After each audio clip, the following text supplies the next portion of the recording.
9월 25일 하나님의 말씀을 함께 나누겠습니다. 마태복음 18장의 말씀을 보면 베드로가 예수님께 용서에 대하여서 묻는 장면이 등장합니다. 베드로가 예수님께 묻습니다.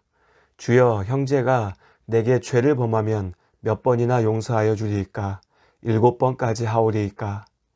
예수님께서 대답하십니다. 7번뿐 아니라 7번을 70번까지라도 할지니라. 이렇게 예수님께서는 우리가 이 땅에서 용서해야 될 것을 말씀하십니다. 그리스도인이라면 누구나 예수님께서 용서하라 하신 명령을 기억하지만 그 명령에 순종하는 것은 참 어렵습니다. 꼭 용서하는 사람뿐 아니죠. 용서하는 사람이야 내가 당한 억울함과 아픔을 말 그대로 용서하고 그 책임을 묻지 않는다는 것이니 어려울 수밖에 없겠지만 용서받는 사람은 무엇이 어려울까요?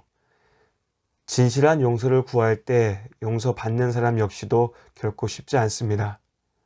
자신이 저지른 죄악에 대한 분명한 책임을 느끼기 때문에 죄책감에 시달리게 되고 또 내가 아무리 이 잘못에 대해서 용서를 구한다 해도 용서받지 못할 수 있다라고 하는 두려움이 있습니다.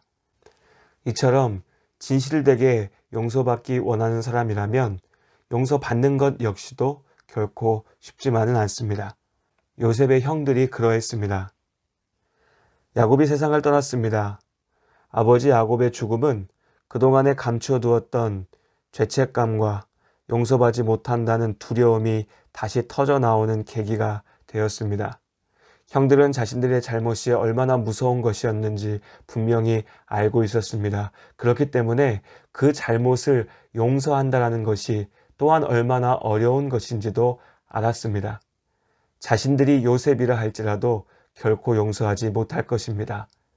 이제 아버지도 돌아가셨고 총리인 요셉이 말 한마디면 자신들을 죽일 수도 있을 텐데 이 어려운 상황 속에서 자신들이 어떻게 용서받을 수 있을까? 막막하고 두려운 마음뿐이었습니다. 그래서 아버지가 돌아가신 후 형제들은 요셉에게 찾아가서 아버지의 유언을 전하면서 제발 자신들을 용서해 달라고 간구합니다. 형들의 말을 들은 요셉의 눈에서는 눈물이 흐릅니다. 죄악이 자신들의 가정에 남긴 아픈 상처를 다시 한번 보았기 때문입니다. 자신은 이미 용서하였습니다.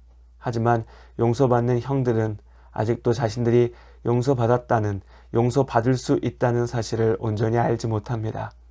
다시 한번 요셉은 형들을 용서합니다. 요셉의 용서는 그저 감정적인 대응이 아닙니다. 아버지도 돌아가신 마당에 아버지가 남기신 말도 있으니 오랜만에 만났으니 그저 용서해야지, 이런 감정적인 용서가 아니었습니다. 요셉은 모든 상황을 분명히 이해했습니다. 형들이 저지른 죄악이 얼마나 큰 것인지도 알았고 그러한 죄악이 자신의 삶에 남긴 상처도 보았습니다. 이 모든 상황을 넘어서 하나님께서 역사하시는 일들을 바라보았습니다. 그렇게 요셉은 자신의 삶에 대해서 온전히 이해했습니다. 요셉이 형들에게 말합니다. 두려워하지 마소서. 내가 하나님을 대신하리이까. 당신들은 나를 해하려 하였으나 하나님은 그것을 선으로 바꾸사 오늘과 같이 많은 백성의 생명을 구원하게 하시려 하셨나니 당신들은 두려워하지 마소서. 내가 당신들과 당신들의 자녀를 기르리이다 하고 그들을 간곡한 말로 위로하였더라.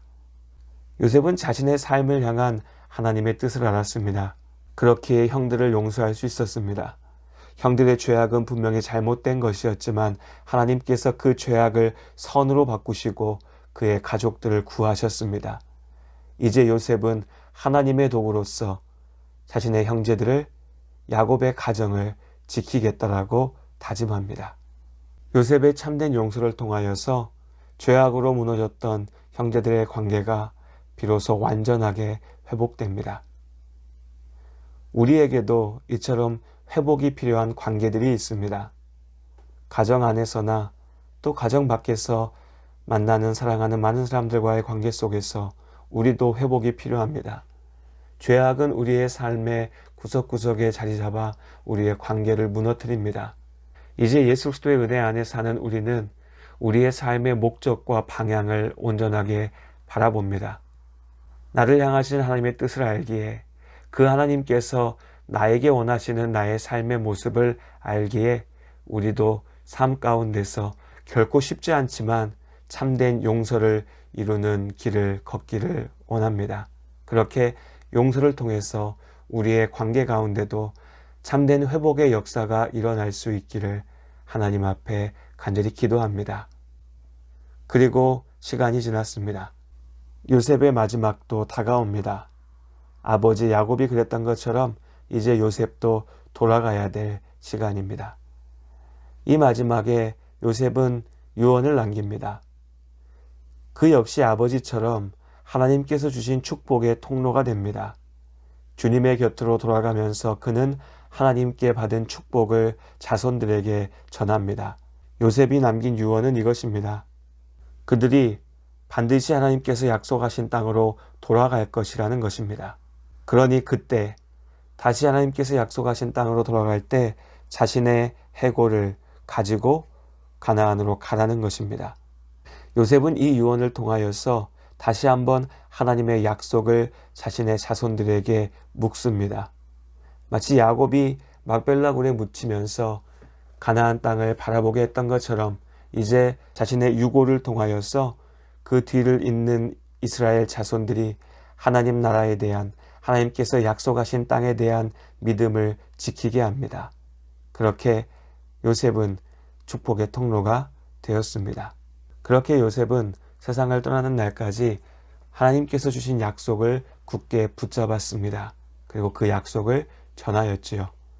오늘 우리의 하루도 하나님의 약속을 믿는 믿음으로 채워질 수 있기를 소원합니다. 그렇게 믿음으로 살아내는 삶 가운데 우리를 통하여 하나님의 나라가 이 땅 가운데 완전히 이루어질 것을 믿습니다.